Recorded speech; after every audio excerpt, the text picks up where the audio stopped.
Good morning, everyone. Here we are of Intentional Tuesdays. We sure appreciate everybody showing up. As I've said before, this is such an investment in you. And we appreciate you being here. Many of you, I see names that I recognize that have been to our other sessions. So we really appreciate you making time for this, and most of all, for making time for you.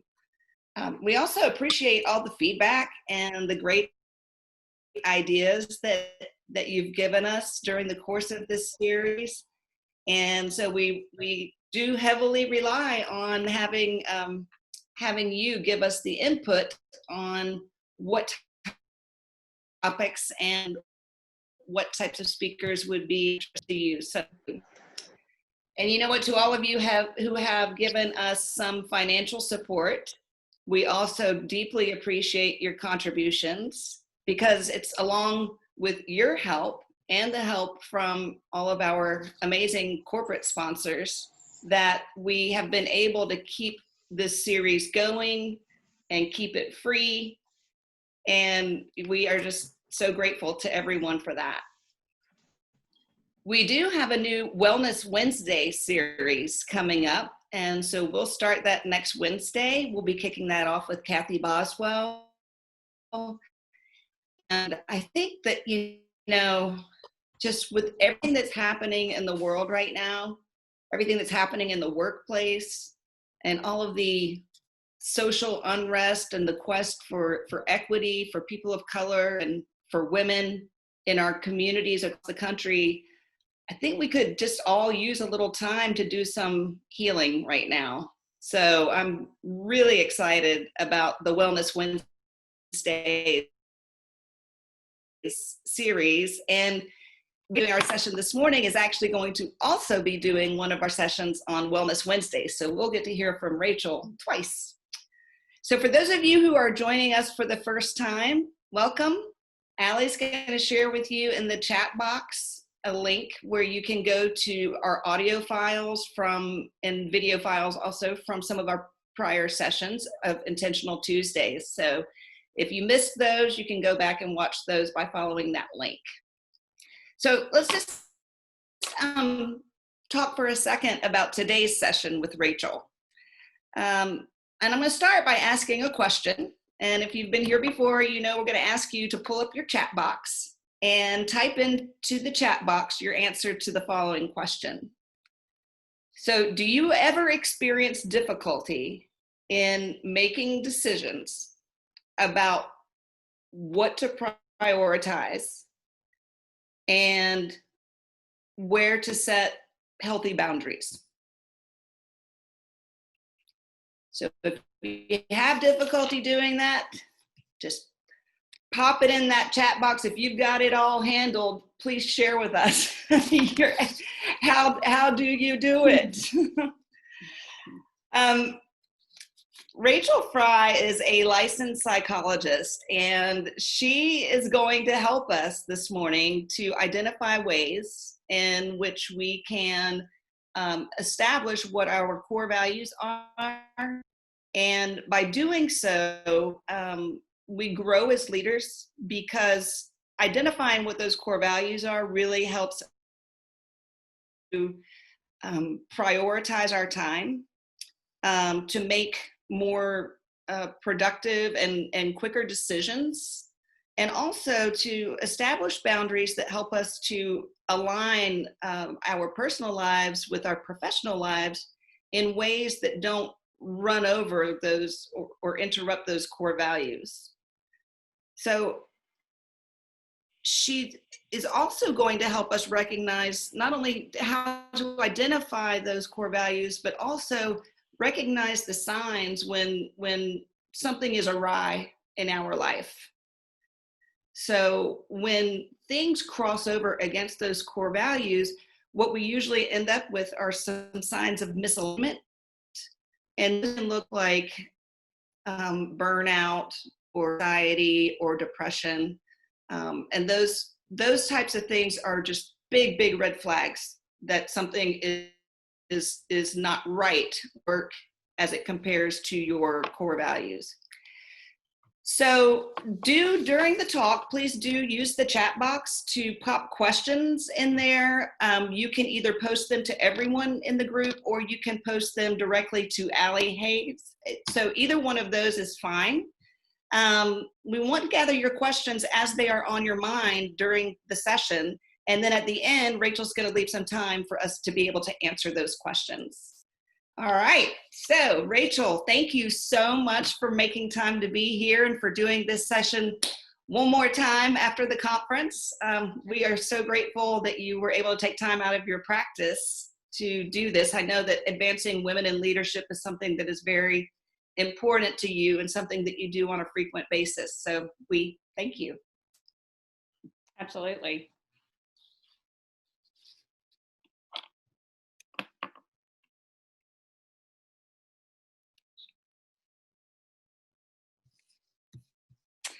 Okay, well, first, let me just say that I'm very excited about being here. And I know that, the last couple of months have just been very strange and weird for everybody. And in some ways, I think back when I was kind of getting ready to talk today, thinking about when I first did this presentation on March 11th and how weird and strange that day was. For one, I think getting familiar with Momentum Conference, but also getting familiar with Momentum Conference a little bit more alongside, or do you go or do you not go, right? And so my husband works at UAB Medicine, and he was kind of looking at me that morning going, I don't know, I don't know if you need to go to this or not. And ultimately decided to go, and this is really important to me, and I'm so glad that I did. But that afternoon, everybody at the conference, you could tell there was just kind of this air of, we're all glad to be here, but we really don't know what this is leading to or what's going on in the world right now. And I remember that afternoon, driving to pick up my son at school and thinking, and someone saying like, school's not going to be in for the next couple of weeks, and just thinking about how bizarre that was going to be, and that there's no way that could happen. And then of course it did that day. They announced they were going to be stopping school for a while. And so I say all that to say, I think doing this presentation on March 11th and doing it now, there's been so many things that have happened that I really do think it's this crisis period, if you will, has kind of led to people looking at values even more. And that's what we do find during crisis periods. So I just want to have that as kind of the background of, I'm actually very excited to be able to do this today, because I think it just has a little bit more meaning even than it did, a couple of months ago. So I'm going to be talking about, building your personal compass. And I know that when you think about values, if you're like most people, you think, well, yes, I know that they're important, and I kind of know what they are. But most of us, if we're being honest, are not, waking up every morning and thinking about, okay, where am I lining up or not lining up with my values? And so I really want to kind of bring this to you today and make this very interactive, of really thinking about how this relates back to your life and how you can try to integrate some of these tools we're going to talk through to figure out, all right, a lot of us don't make the time to think about this kind of stuff. And to my earlier point, I think right now we're kind of all looking at that a little bit more. So when I think about values, I really like to think about the image of a really strong tree, and kind of, the spot we go back to figure out, our soul and who we are and what's important to us. Just like this picture with this woman going to the tree, right? Sometimes we kind of get away from the tree, or we get closer to the tree, and that's normal. But just kind of knowing those things that you come back to, being your values, and being able to kind of figure out what those are is really important. So today what I'm going to do is just talk about, the role of our values, how to find them and what role they play in our lives, as well as, okay, what does it look like when we're in alignment, and what does it look like when we're not, and how do we actually apply these to our life in a way that truly does work. That it's not just something you hear about or you learn about, and then you have a hard time really trying to see how to make that connection. Oops. Okay. Okay. So our values, teach us how to be ourselves, right? And where we want to take our stands.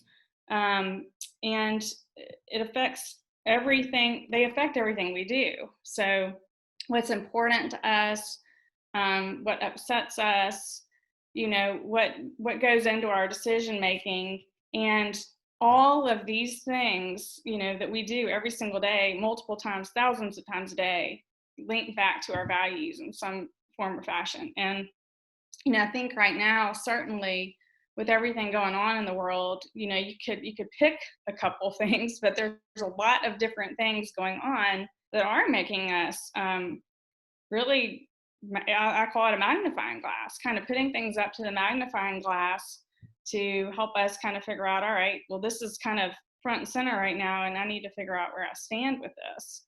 And I'm seeing a lot with my clients of, I've been in a job for a while, and I'm realizing that other new things are coming up for me, and it's not necessarily that I want to leave my job, but that a lot of things that were okay before are just not okay with me now. It's kind of pushing the priorities up to, like, how do I mesh these two together a little bit more than I have in the past. So when we're living out our values, what do we see? When we're physically, are we? It's more of a sense of calmness, and I'm not talking about like you wake up every morning and you feel like it's a Zen moment, and you make it through the week without any problems. I just want to clarify that. It's just a sense and a cumulative, like, all right, I feel pretty physically good. I may have off days, but overall I'm feeling pretty good. I'm not having a lot of headaches and stomach aches and, things that we would see kind of more so on the side of stress on a recurring basis. Emotionally, just kind of feeling calm and not feeling like there's still stressors, but you're kind of going at them at a different place or different point because you're feeling more calm and centered with yourself. Productivity, so we tend to be a lot more productive when we're actually living our values. There's certainly barriers to that, and I'm going to go into some of those a little bit today, and we can make our decisions easier, right? So if you've ever been in a really stressful point, which I'm sure all of you have, and you find that you just can't make a decision, everything seems overwhelming, that usually is some indicator that there's some sort of conflict with your values going on there. And with ease, just that things are a little bit easier, and you have a lot more clarity. So I'll give an example of, just to kind of highlight this a little bit. I have somebody I worked with, a couple of years ago, and they were having a hard time. They had lost a job before and then gotten a new job. And really, that was kind of a trigger point, losing the job, because it was so hard and it was in a bad time and a bad market and all that. Finally got a new job. And then eventually, after being there for a couple of years, that job didn't pan out, and lost that job. And so then it was kind of this, crisis point, but it became a moment of clarity. Later on, they got offered, 3 different jobs. And while there were 2 really well-paying jobs and another that was not, they ended up, picking the one that was not as much money, because they had kind of figured out through those different crisis points, all right, this is what I really want to do. And this lines up more than this. So I can take the other job, but I know I'm not going to be in as much alignment there with that particular job. So that's just kind of an example of how this would kind of play out. So when we're in alignment, it feels pretty good. It's one of those times where, like I said, there's still stress, but when you have decisions to make, you can say, all right, well, I'm going to take that on, but not that. you can really identify what are your true yeses, which are the things that just kind of come to you easily, right? Um, and things that you get really excited about, and then things where maybe they're even good opportunities, right? So sometimes we get presented with, this may be something that might have more meaning later for me career wise, but right now it's not fitting with where I am or where my true passions are. Being able to turn those away, and turn those down and focus on the ones you really want to. So you notice easier decision making. And then another thing is, thinking about alignment and how it fits. So I know I see a lot of people that really feel like they're in alignment at work, or they really feel like they're alignment at home, but the two don't really mesh up. And so they may feel like they're in alignment at home and feel really good, and then go into the office the next week and get back into that space, right? And just not end up being in the same calm kind of state. So it's really important to kind of look at those two and see, all right, where am I noticing as I'm kind of getting into this a little bit more, where I feel like I'm in alignment more. And I think for a lot of people, it's really hard to maybe even make that jump and go to that place. So coming back to, all right, let me figure out where my values are, then let me kind of sit with those for a while, and then see where I notice the alignment and misalignment. So there's different steps to this for sure, but I just wanted to give a good overview of like what alignment looks like for the most part. So we all know that leaders are critically important, and all of these people on the screen are incredible leaders. And what do we know about how we lead as women leaders, leaders in general? We know that our values, right, transfer down. So whatever we're showing or modeling, um, or if your boss is modeling certain values, those eventually kind of get shared down the line.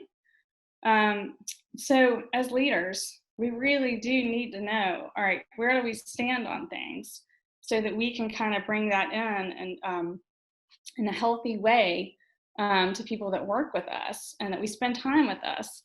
And there's a lot of research shows, okay, in 20 seconds we can look at a group and kind of figure out who's a leader. That's pretty fast. And we tend to notice those people more. We tend to watch their behavior and listen to what they're saying, and the nonverbals and the verbals and all of that. So we really have to kind of have a good sense of where we are, who we want to be, and what's important to us if we want to create organizations that are healthy, and also be able to guide people. And conversely, if you're working underneath someone and their values don't match up with yours, that's kind of another, can I stay in this and work under this leadership style, but figure out where my own boundaries are, or is it too much of a conflict where it's not possible for me to do that? So just important points, to think about. But we know that leaders, it's like a light switch. They can turn on or off values with the power that they have. And so just something to think about. So one of the easiest ways to come up with, all right, what are my values, is to think about 3 different times in your life where you felt happy or energized, truly just felt really alive and kind of on.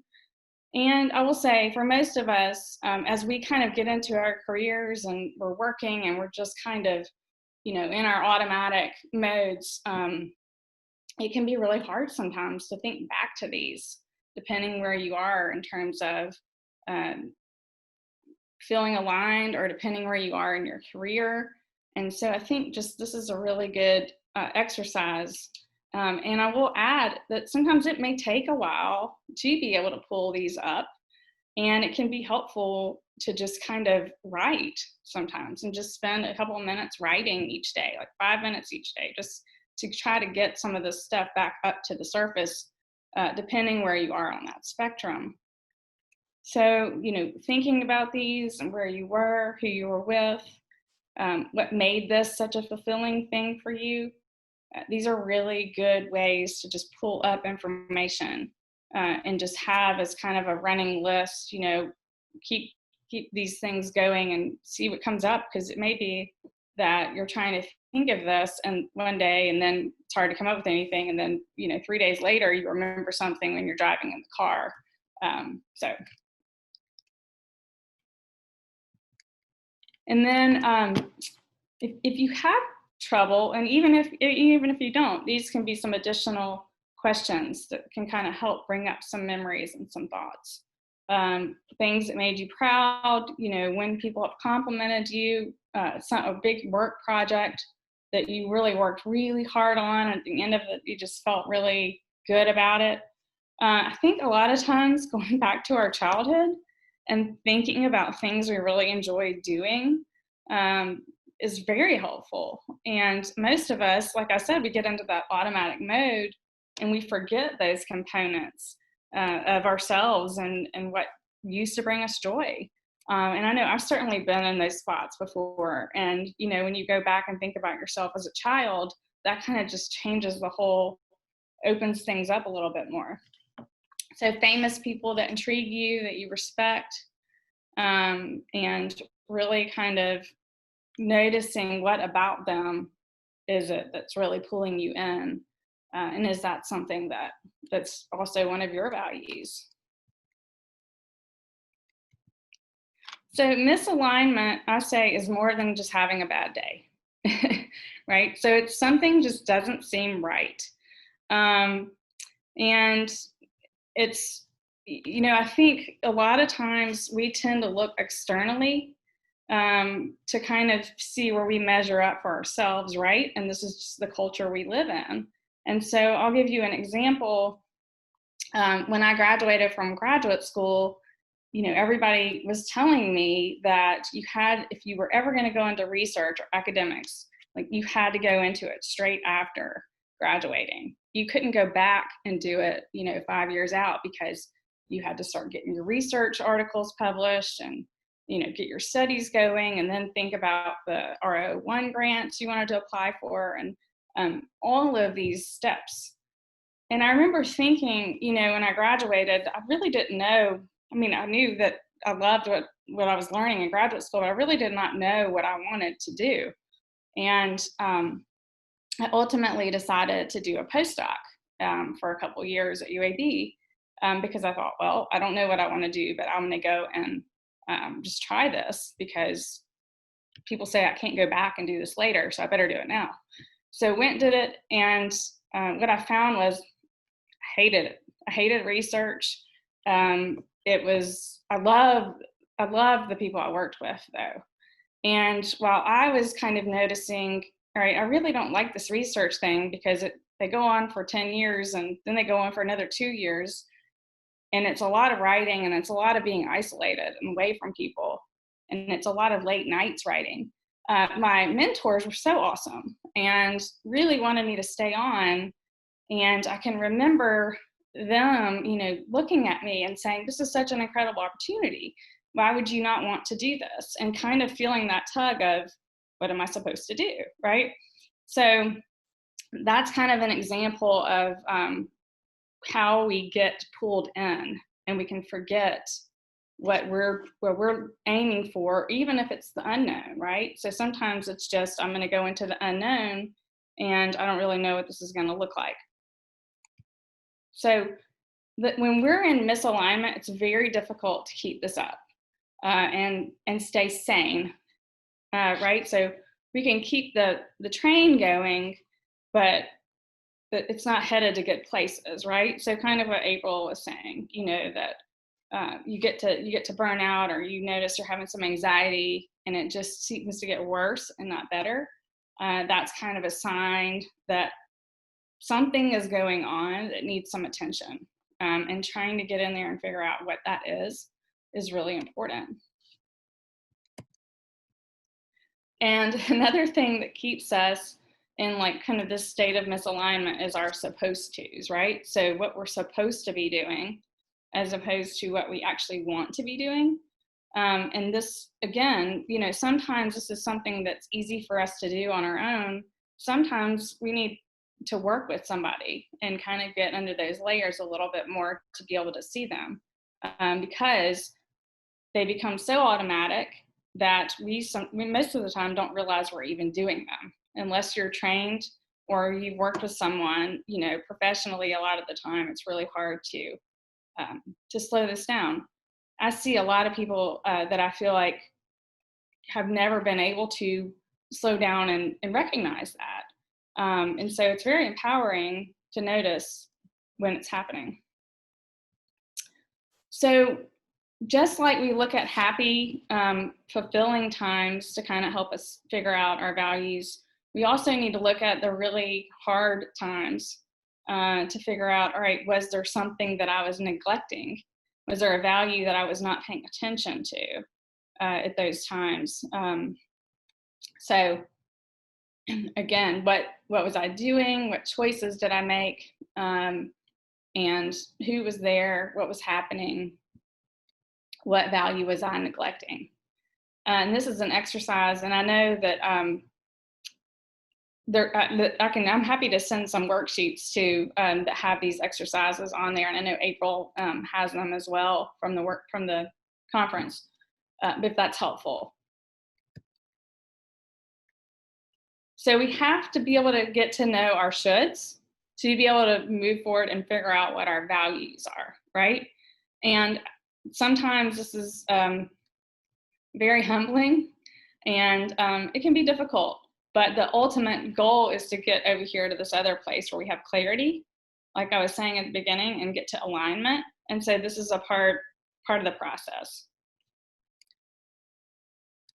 We can't be fulfilled completely until we kind of get to this stuff. So I'll throw myself in the example category again. And I will just say that I love doing talks and presentations and going into businesses and providing information and education, but the PowerPoint piece of it is not necessarily my favorite part of the process.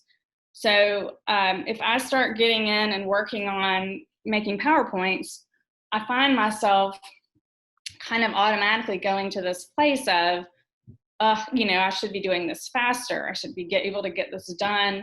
In my ideal expectation world, it's, all right, I get the PowerPoint done 3 weeks before the thing and it's done. And I don't have to think about it again.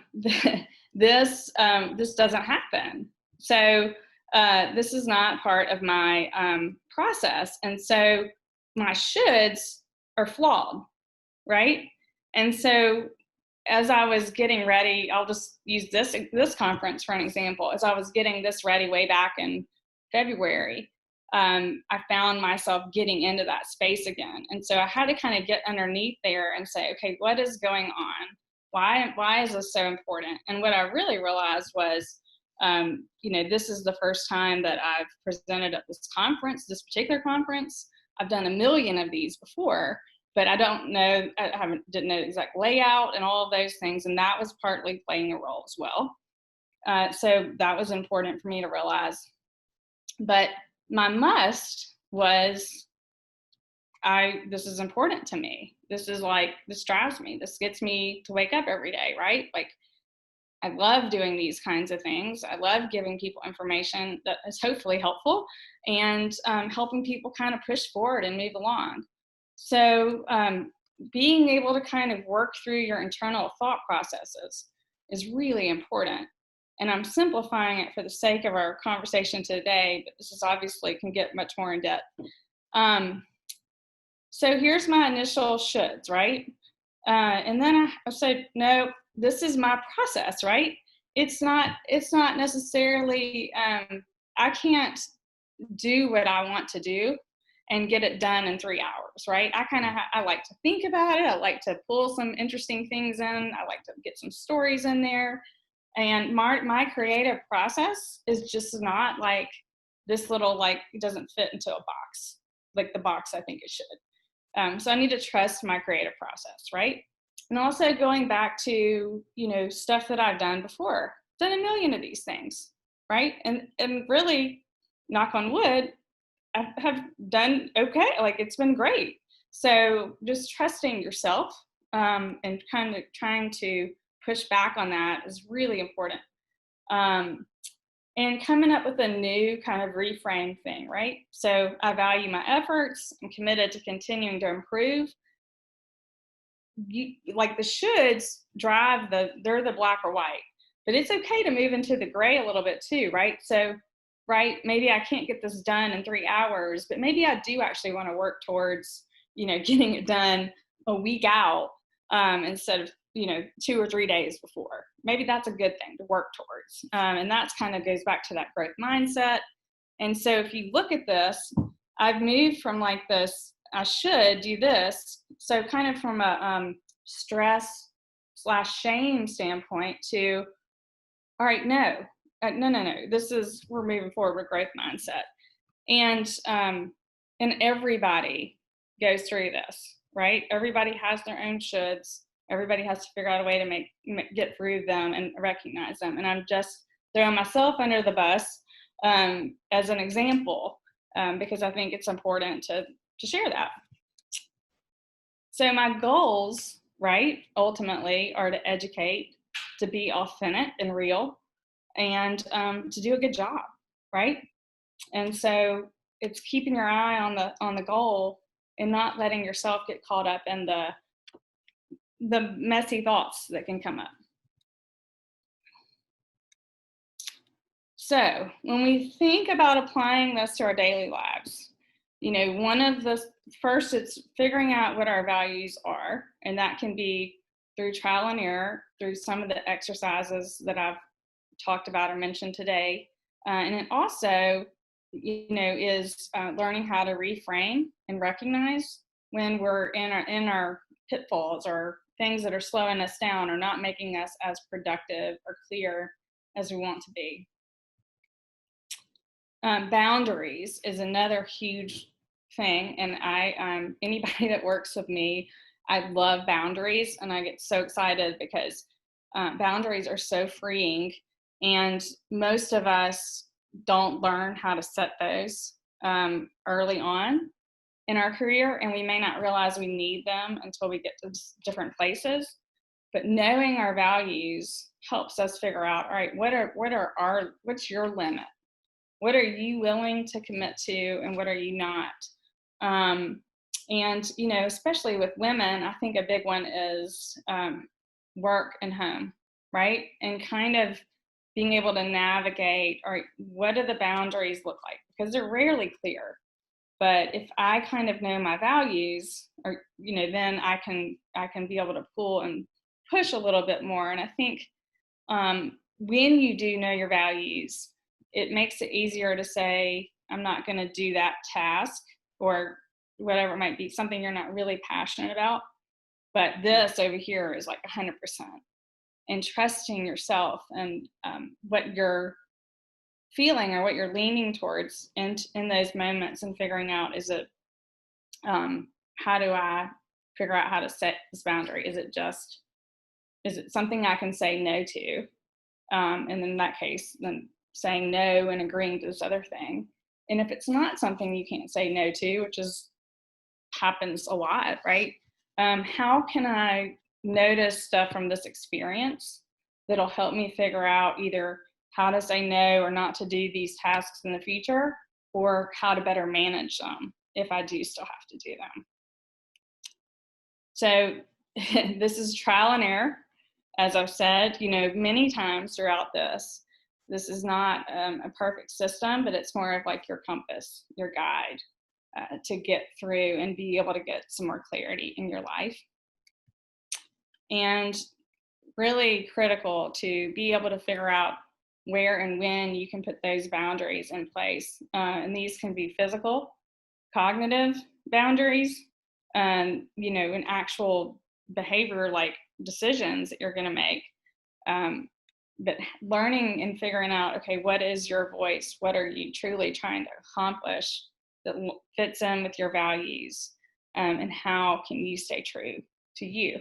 and what you really want to accomplish.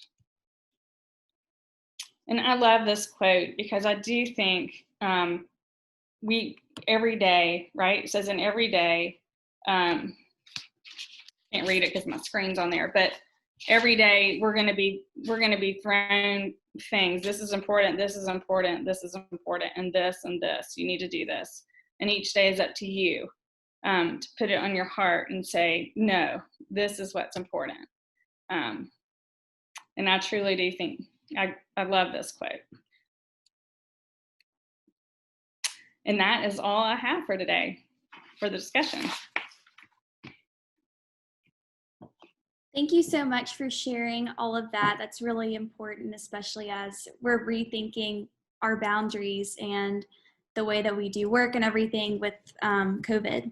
So our first question is from Jessica, and she asked, how do you strike the balance between pursuing only your passions versus acquiring new skills or learning new things?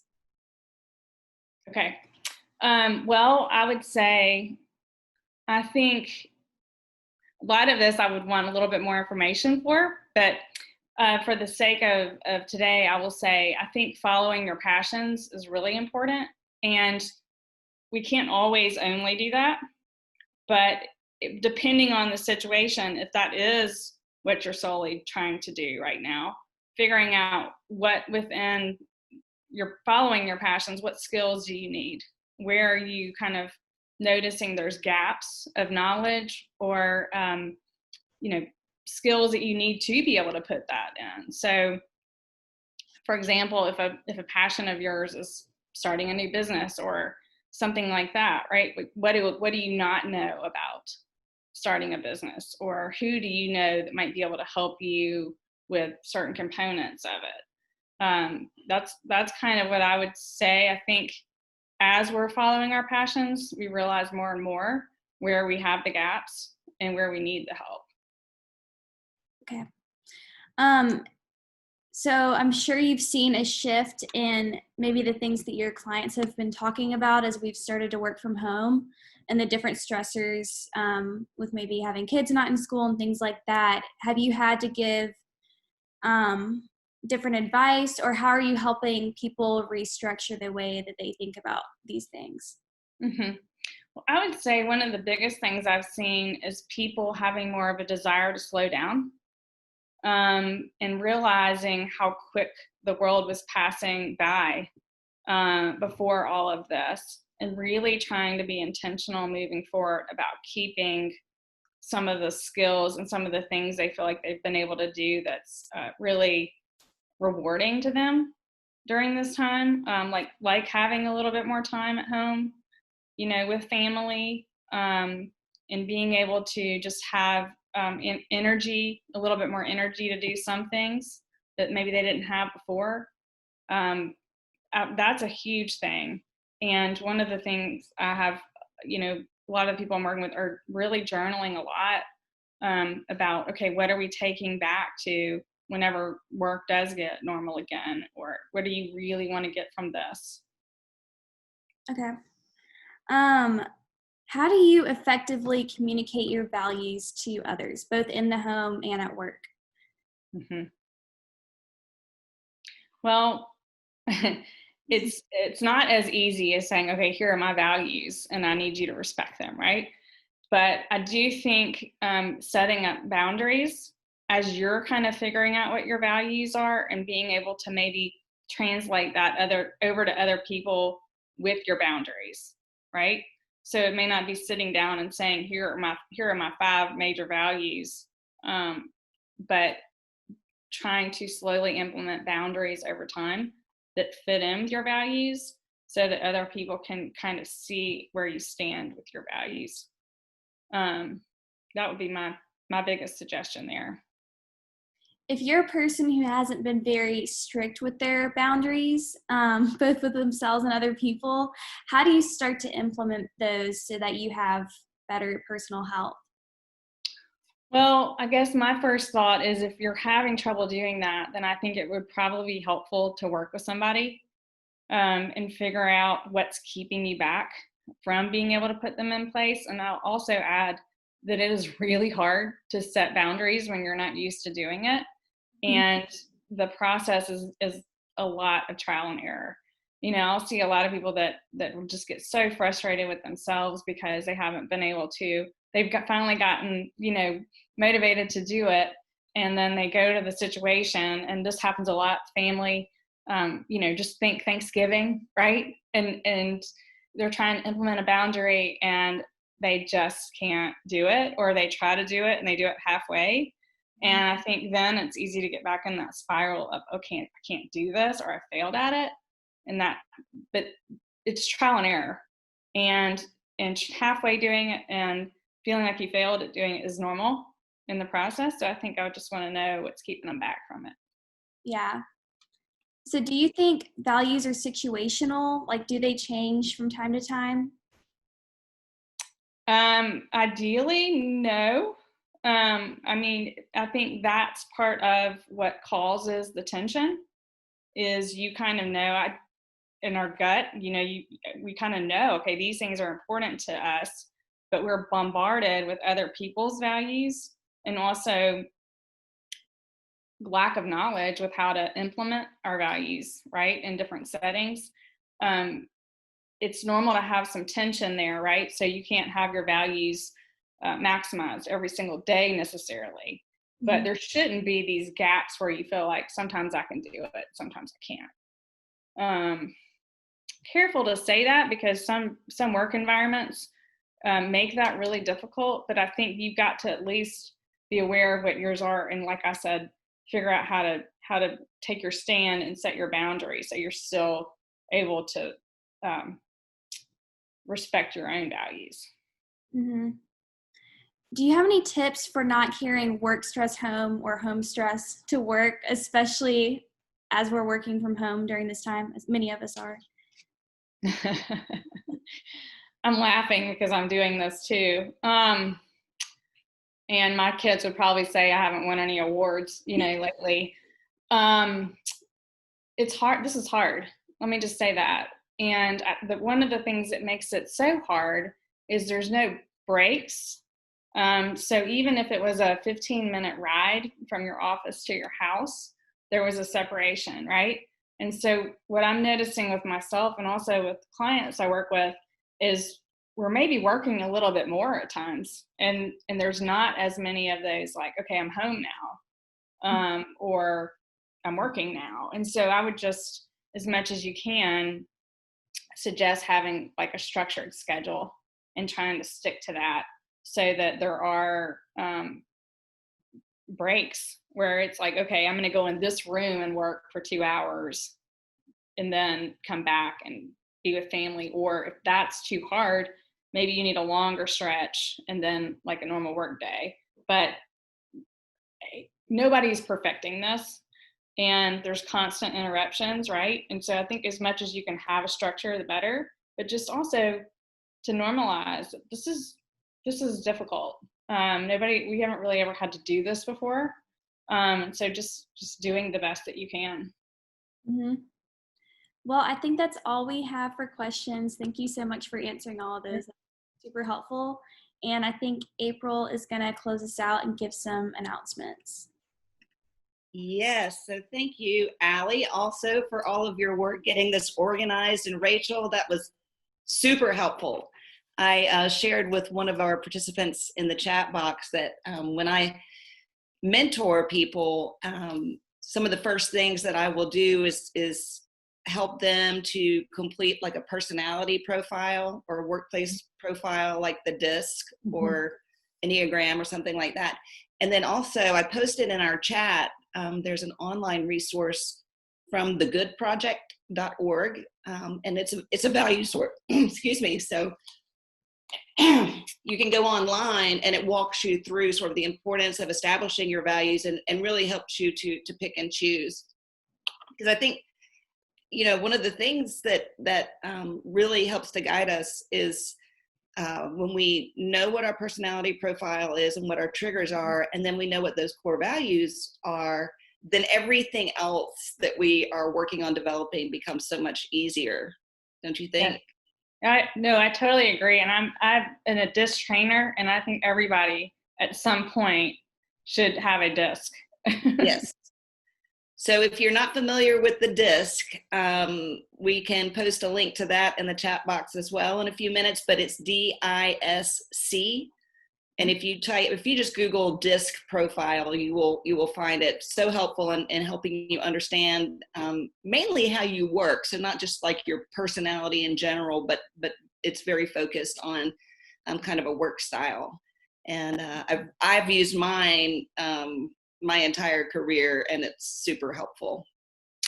Yes, and it helps you understand how you operate, but it also helps you understand how your style changes under stressful conditions, and also how you relate to other people. And I know when I do workshops, people are just blown away because it all comes together in terms of, oh, this is why I'm getting so frustrated with this person every day, or this is how I need to change how I work with this person.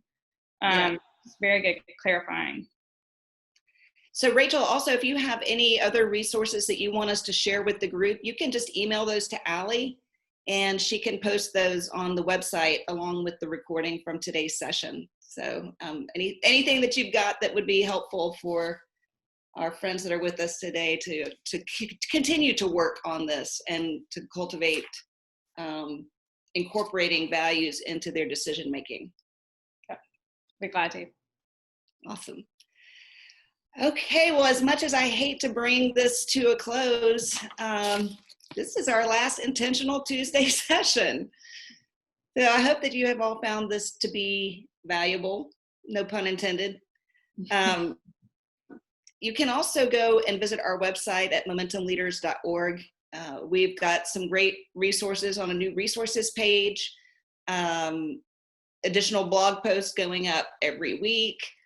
We're also accepting applications into our Upward Early Career Program all the way through August 31st, and that will be here before we know it. So if you're thinking about applying, don't procrastinate. I'm not going to tell you what you should do or what you must do, but if you want to apply, it would be a good idea to go ahead and get your application going. We also have a free mentor matching program. So if you are interested in identifying a mentor, or if you're interested in serving as a mentor, you can find both of those links on our website under the program section and the mentoring pages. So I think Allie's populating the chat box with all of those links to help you out and make it super easy for you. So you can also support Momentum. As I mentioned this morning, we are a nonprofit, and Allie's going to post a link where you can go to give a donation. It doesn't matter what amount. It can be $25, $250, $2,000.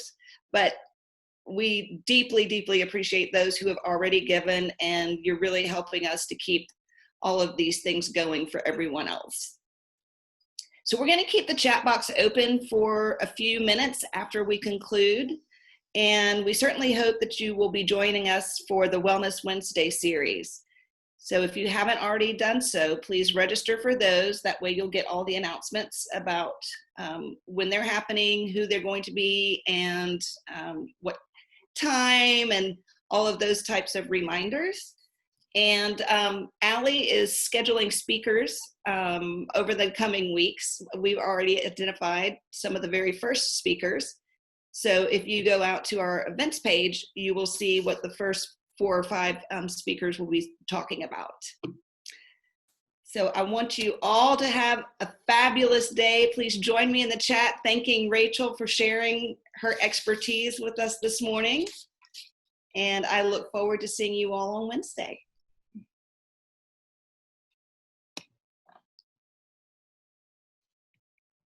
Thank you for having me.